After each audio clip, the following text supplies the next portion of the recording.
Hello, this is MayOrMayNotBeAHuman. Last time we looked at layers and the different kinds of layers. We quickly went over the image and audio layers, and we skimmed the switch layer. We went a bit more in depth with the vector layers. And today, I'm going to take a break from layers. We're not going to work on bone layers today, like I said we would. Sorry if there's any background noise. We're having a bit of argument. My family's having a bit of an argument at the regular sort of getting for bed routine that my younger brothers go through.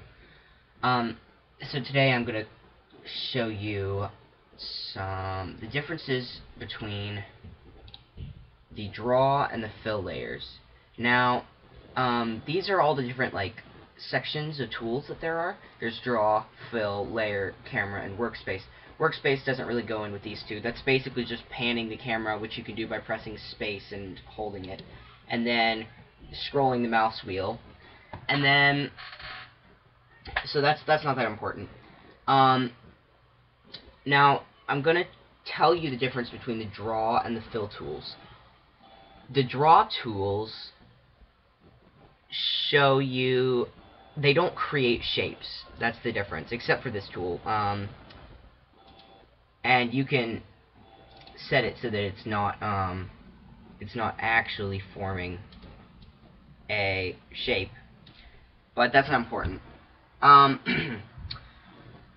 What is important is these other tools. The draw tools do not create shapes.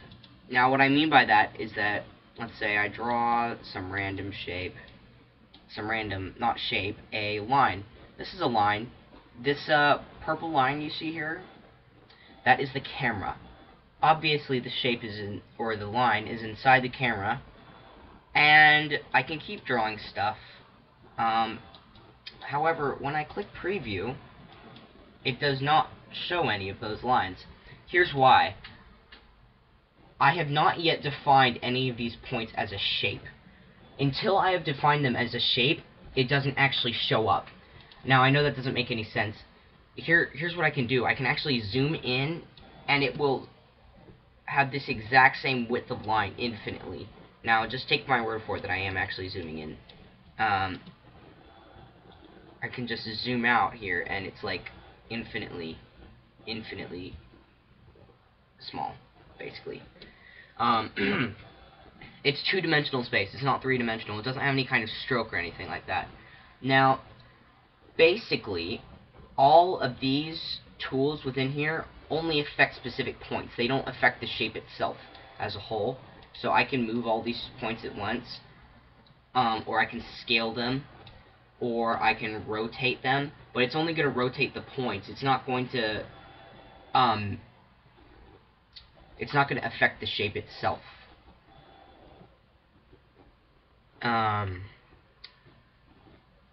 And that's pretty much it. Now I'm going to go into what it means to be a shape.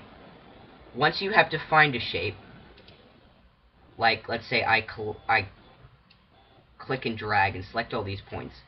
Once I've created a shape with all of these points, then it actually shows up. Now you see as I zoom in here, it starts getting wider and wider. That's the stroke. That's like the actual stroke of the thing. Now I can select the shape, and if we go out of beginner's mode real fast, you can see that you can do a lot of the same things with shapes that you can do with the draw tools. However, it just affects the shape, not the whole thing. So you can delete shapes, you can paint them, you can create shapes, you can select shapes, you can do the eyedropper. I actually have no idea what that does, so don't ask me about that.